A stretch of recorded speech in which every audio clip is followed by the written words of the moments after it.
Olá, eu sou Susana Varelli, hoje é domingo antes das férias, e eu trago aqui para vocês um resumo do que foi notícia no mundo do vinho nessa semana que passou. Vamos conferir?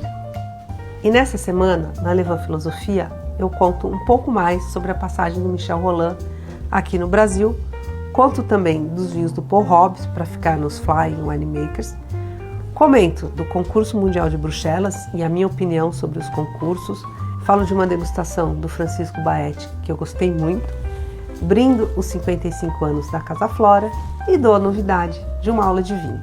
Onde será que eu vou falar de vinho? Eu começo esse resumo com um texto que saiu ontem na Levan Filosofia no Paladar, que eu estou contando um pouquinho mais sobre o Michel Rolland. Michel Rolland é o mais famoso Flying Winemaker, que é aquele enólogo que vai viajando o mundo elaborando vinhos. Nos seus áureos tempos, ele chegou a trabalhar em 22 países diferentes. Hoje, a sua empresa, que começa com um laboratório em Bordeaux de análise de vinho, tem clientes em 14 países. Mas o Rolland, com 77 anos, diz que só faz vinhos em 6 países, mais o Chile. Desses 6 países, ele faz muita coisa na França e na Argentina.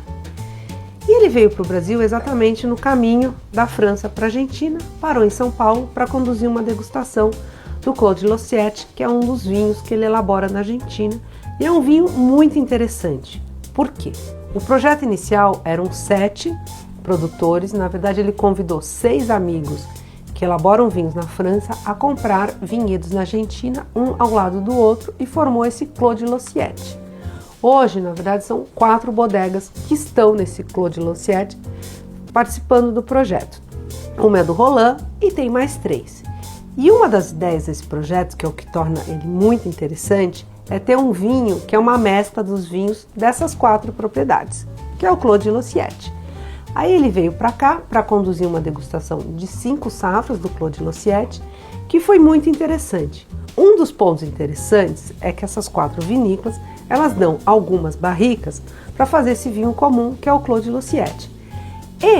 Então assim, são 4 vinícolas diferentes, 4 enólogos diferentes, pensando num vinho comum, que é feito pelo Rolland.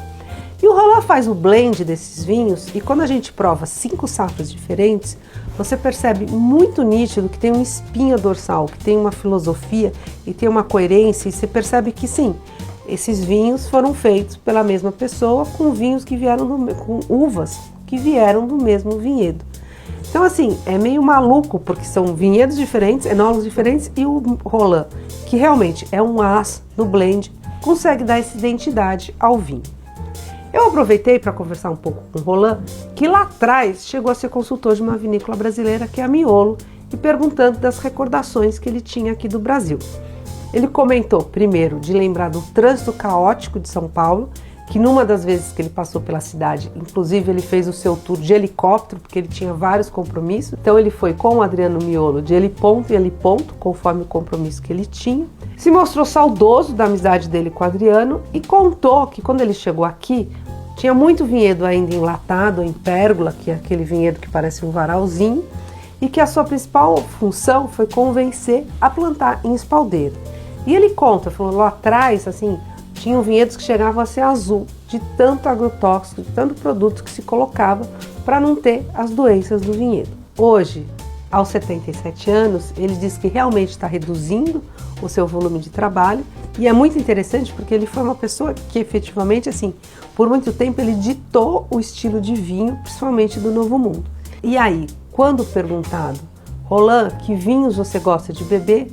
Ele fala que cada dia ele recorre à sua adega, que tem 35 mil garrafas, e escolhe que ele está no pique de apreciar. Vai ter bastante vinho para a aposentadoria do Rolland.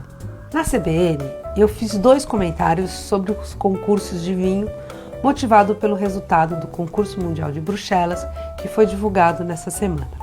O Concurso de Bruxelas é o maior concurso de vinhos que a gente tem notícia. Ele é tão grande que ele chega a avaliar 20 mil garrafas por ano.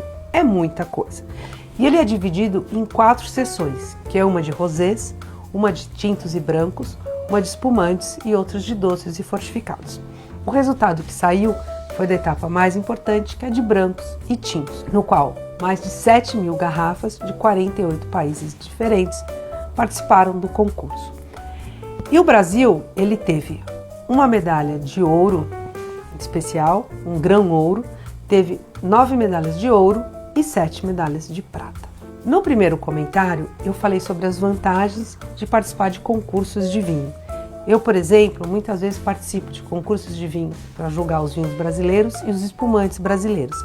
Isso me dá um conhecimento, uma impressão sobre o que está acontecendo no Brasil naquela safra. Isso me ajuda muito. E no comentário seguinte, eu falei sobre o que eu não gosto de concurso. E muitos concursos têm regras como a quantidade mínima de medalhas, o que me incomoda muito. O fato de que muitas vezes você não sabe quem está julgando.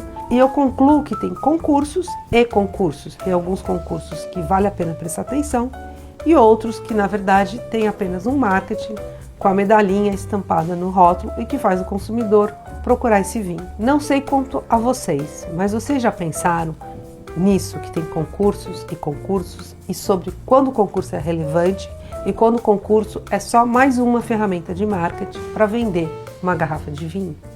Ainda na CBN, eu aproveitei para relatar uma experiência que eu tive. Eu estava em casa escrevendo um texto e aproveitei para provar os vinhos de entrada de gama da Tabalí. Tabalí é uma vinícola no norte do Chile, em Mari, que tem um enólogo que outro dia eu até tive a oportunidade de entrevistar, que é o Felipe Miller, que é um craque naquele terroir, faz vinhos que eu gosto muito. E o que tem? O Tabalí, a começar por um rótulo que é maravilhoso, que é o Talinai, são vinhos de muita qualidade e também de preço alto. E aí eu estava colocando o quanto é importante um vinho premium para uma vinícola aprender muito como elabora o vinho e passar esse conhecimento para os vinhos mais simples. E foi isso que aconteceu. Eu estava provando a linha de entrada deles e me surpreendi muito. Eu provei um Pinot Noir muito gostoso, um Sauvignon Blanc muito legal, que são vinhos que custam R$129, quando o Tabalí começa a partir de 300, 400, 500 reais. Então eu aproveitei para contar isso, que acontece não apenas na Tabalí, mas em várias vinícolas, e também para comemorar ou para dar o parabéns aos 55 anos da Casa Flora. A Casa Flora é uma importadora, ela nasceu na área de alimentos e hoje ela traz não apenas alimentos, como vários vinhos. E completar, uma empresa nacional completar 55 anos, não é moleza, a gente bem sabe. E aí eu deixo aqui um brinde para o Júnior, para o Neto e para toda a equipe da Casa Flora.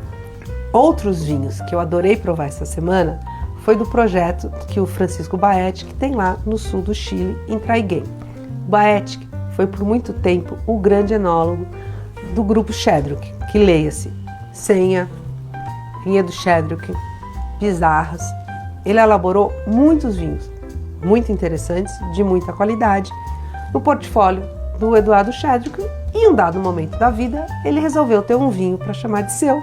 Ele segue como consultor do Eduardo Chedruck, mas ele tem o seu projeto ali no sul do Chile e ele veio para o Brasil apresentar a safra de 2024, que foi uma safra muito difícil, com queda de produção. Mas mesmo sendo uma safra assim, de pequena produção, é muito legal ver como ele consegue manter o frescor e a atenção, tanto no seu Pinot Noir como no seu Chardonnay. Além de provar esses vinhos de Traiguén, ali no sul do Chile, ele elabora um Cabernet Sauvignon de vinhas velhas, ali no Vale do Maule, e que é muito diferente, muito distinto dos Cabernet Sauvignon que ele faz ou que ele fazia para o Eduardo Chedruck no Vale do Maipo, que é um pouco mais acima, indo em direção a Santiago.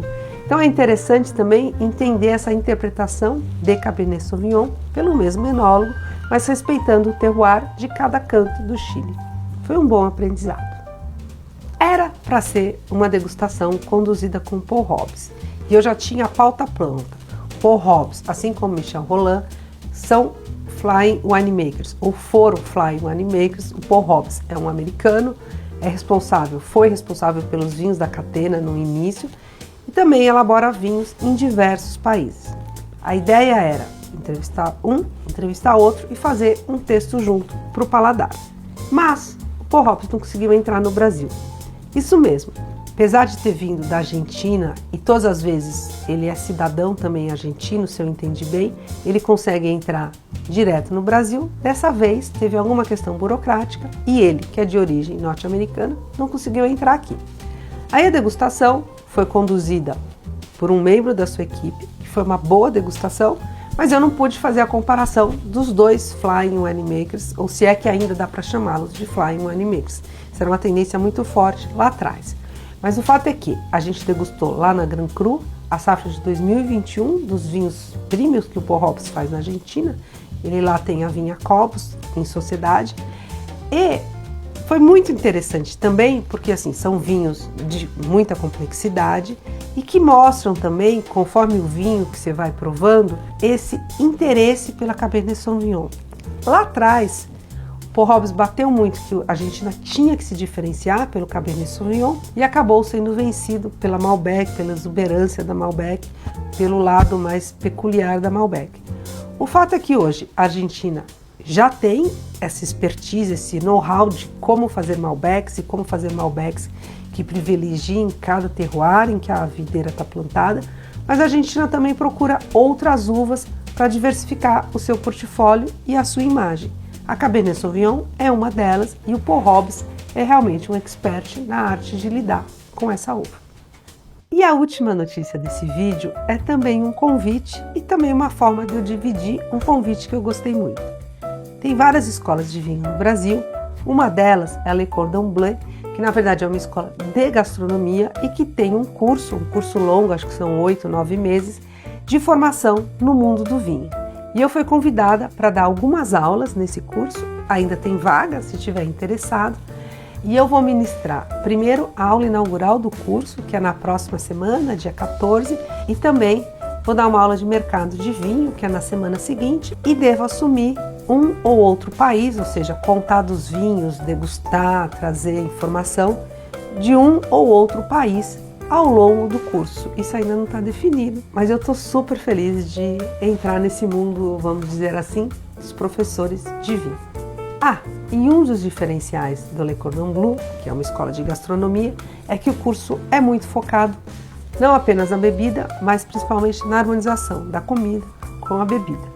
E falar disso é super prazeroso, mas é também um super desafio, porque a harmonização é muito mais fácil na teoria do que na prática. Vamos ver como eu vou me sair. E por fim, eu vou erguer mais um brinde nesse vídeo, que é as minhas merecidas férias. A proposta é uma semana sem WhatsApp, sem computador, pois eu volto, não dá para ficar tanto tempo sem tecnologia, mas esse vídeo provavelmente só volta no final do mês. Mas enquanto isso, vocês podem pelo Instagram contar o que vocês acharam, comentários, indagações e tudo mais. Boas férias para mim, boa semana para vocês.